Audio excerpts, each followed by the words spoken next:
Have you ever wondered if a used Range Rover is a good buy? Well, today I'm going to review this 2016 Range Rover HSE TD6 to see if it's even worth it. My name is Rafael Montes and welcome to my channel. We review cars on here, do project car stuff, and the road review stuff, and anything really in between that's just messing around with cars. So make sure to subscribe so you never miss any other uploads. Now you're probably wondering why I'm just sitting on the tailgate, and that's because frankly I can. That's something that Range Rovers have always been known for. You can support enough weight to support a overweight man like me on here. If you'd rather go to the beach, a New Smyrna beach, you can kind of just sit, watch the ocean, go have a picnic. People still do that kind of stuff. And funny enough, it is still power operated. If I press this button right here, or actually the one up here, you don't have to do any work yourself. The car will just do it for you, which is great, especially considering the fact this thing costs over $125,000 brand new. Now, what exact Range Rover is this one? This one right here is just an HSE TD6. HSE is a middle trim level. It's above the SC and below trims like the Autobiography. And TD6 means turbo diesel V6. And this one features something under the hood that is actually pretty uncommon in the United States. Now, this action right now performing is a very familiar action for many Range Rover owners, but right here we have a 3-liter V6 turbo diesel making 254 horsepower and around 450-ish pound-feet of torque. It can tow 7,700 pounds when it's on the back of a tow truck. And for good Florida floods, like just recently Hurricane Ian here in Florida, we have these raised intakes right here. So in theory, you can wade up to about here in water and you'll be fine. In my opinion, in terms of Range Rovers, we all know that they're a little bit on the unreliable side, but the diesel V6, at least, diesels are usually reliable once you delete the emission systems, and it gets you 25 miles per gallon combined, which is great in a car that weighs like, what, 6,000 pounds? The V6 is coupled to an 8-speed automatic transmission, which is selected via this dial right here. It can be a little bit confusing because there is an identical dial right here for the drive modes. And speaking of the drive modes, this is a full-time four-wheel drive vehicle with a low range and locking differential. Now let's be honest, most of the time you're inside the vehicle, so this is actually really where it matters. You have leather everywhere. I mean, you have this leather armrest right here, this typical Land Rover adjustable one, which once it makes sense, it really does make sense. Now on the topic of leather, we have leather here on the steering wheel, which you expect, leather here on the dashboard, on the upper dashboard, and even on the grab handle. So this is a very nice and plush place to be. Now, one thing that's very phenomenal in this Range Rover is this Meridian sound system. It is a multi-speaker sound system. It's all around the vehicle. I had David Guetta playing on here earlier and it was crystal clear. I heard some notes in the song I never even heard before, but I would show it to you guys for YouTube, but they would demonetize me or just block the video. I don't really know what they'd do. I'm new to the platform. Yuri from the Straight Pipes is watching this. Look, this thing may not pass the visor check, but it has an extra visor, so does it cancel out? I don't know, but it's pretty cool to have. The full-size Range Rover has a very well-aged interior. I mean, this car came out in, I think, late 2012, 2013, and this dashboard design really has taken on age pretty well. Earlier, I talked about the leather, but look, we have nice aluminum trim right here. Piano black, which, well, when you get one fingerprint, it's completely ruined, but when it's clean, it looks pretty nice. Infotainment right here is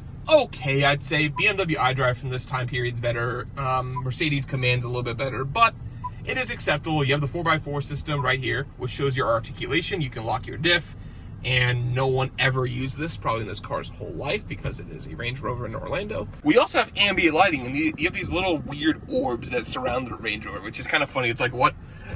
It looks like a target ball is there or something. And like, you have like, I don't know where the light comes from, but you've got ambient lighting. Now, in case you forget your Range Rover's British, don't worry. They remind you of your telephone because they put just a payphone in the middle of like the Scottish countryside. Eco data. Know what's in there? Let's see. Okay, no one's ever used this menu. Now, I don't know if Range Rover owners are really loyal in relationships, so let's just say you want to sneak out on your significant other. Right now we have stealth mode. I'm not really sure what that does, but that was hyped up for nothing. It's just, it turns off the beep for the buttons. As you can see right here, you have a full 360 surround view camera, but the issue is it is extremely tiny, and I have to literally be right here in order to see it, and I can now see I'm not in a parking spot, as all Range Rovers park like this. Now, moving on from this quintessential British infotainment system, let's move on to some actual physical switchgear. As you see right here, there is a start-stop button, and right here is a button to open up both the glove boxes. And why am I pointing that out? Well, of course, in England, things are right-hand drive in other markets where this thing is sold in, and I find it interesting that this seems like a cost-cutting move. So in a right-hand drive market, they put the start-stop button here and the glove box button here, and they don't have to like alter the dash too much. Like, it's easier to design.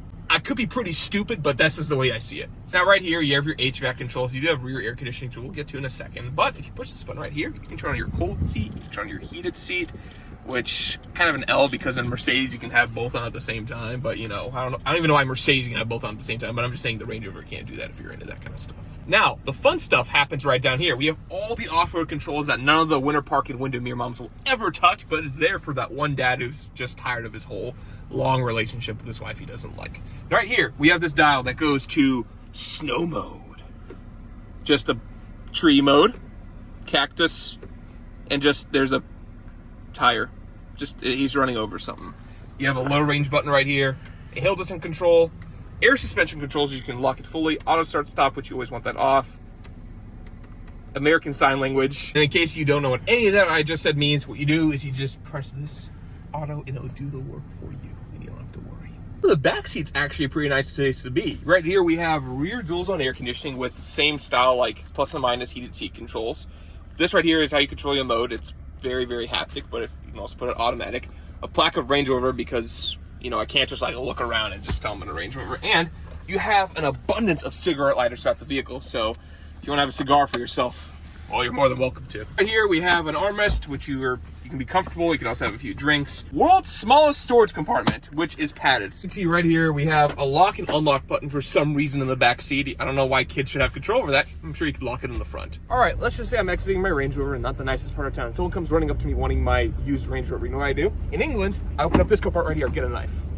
In the US, I put my Second Amendment in there. So it's like, you know, it looks like a nice piece of trim. Boom, got you. Something I find pretty amusing is this floor right here. Why is it so tiny? Like why is there even a floor mat? What's the, like, that's like a third row floor mat in like a Chevy Suburban. Why is that in the front? Now, of course, this is very subjective, but what do I think of the styling of the Range Rover? Well, this is a very nice looking car. And honestly, I've never been a big fan of Toyota 4Runners and all that kind of stuff. I know they're reliable. I know this thing will probably be AAA's best friend, but you know, it's okay.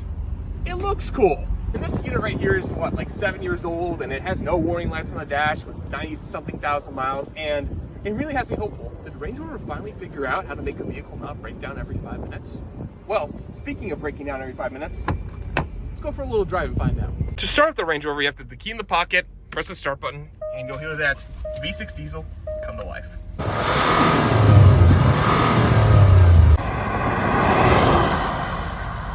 Now, how's the acceleration of a 250 horsepower vehicle that weighs a ton?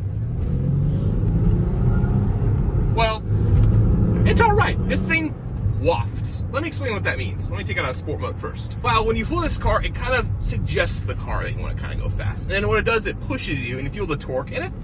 It's all right. This acceleration, I would say, is adequate. Now, as of how it is to drive the car itself, I am going like 30 miles an hour. It's super quiet in here. I'm isolated from everybody. High up the road. It is a nice commanding view. I'm looking at this nice leather dashboard. I have a nice smooth transmission that I barely feel. Great miles per gallon. This cooled seat is on this hot Florida summer day. Even though it's October, we're gonna call it a summer day because it's like it's 90 degrees Fahrenheit outside. This is a nice place to be. It's a nice place to wait for the AAA truck too. Now, right now I'm in OBT. If you're from Orlando, you know exactly where that is, unfortunately.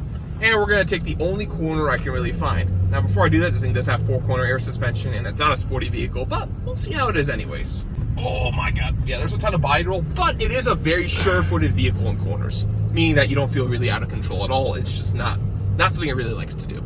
Then again, that's not really the purpose of the vehicle. Now, for steering, it is very direct. There's really no on-center vagueness, which is pretty nice in a car this big.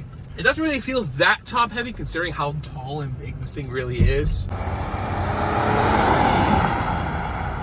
Something I did not realize until I've been driving this thing around is I have a heads-up display. Of course, you can't see it, but it's actually very nice to have. And I have every single instrument I could really ever want in a car like this. You could probably get adaptive cruise control on one of these. I mean, I see a blank button right here where it would go. I'm sure this thing is amazing off-road. And if I had one of these, I would just take it off-road all day. Overall, what are my thoughts about getting a used Range Rover? Well, I'd say be prepared to have like $5,000 plus aside from maintenance. I mean, it's inevitable. All Range Rovers are going to have their issues. I mean, I've never heard of one that just doesn't have its issues. And if you're shopping on a budget, I really would not recommend one of these. But if you can afford a $40,000 car, I'd say buy a $28,000 Range Rover. So you feel kind of comfortable when you have a $3,000 repair happening with the suspension, the transfer case, something random British and electrical. And if you have money set aside for that stuff and you don't mind having the car in the shop every few months or even every few years, I've never owned one, so I can't tell you, this actually would not be a pretty bad buy. Ones like this one are a great example. It seems like it's been very well maintained. It's very clean inside and out. It does everything it's supposed to. And I'd like to thank Mint Auto Sales here in Orlando, Florida for letting me review this car. And I'll catch you all in the next YouTube video. So subscribe, like, follow, comment, and give me suggestions for anything I should do better on my future videos. Catch y'all next one.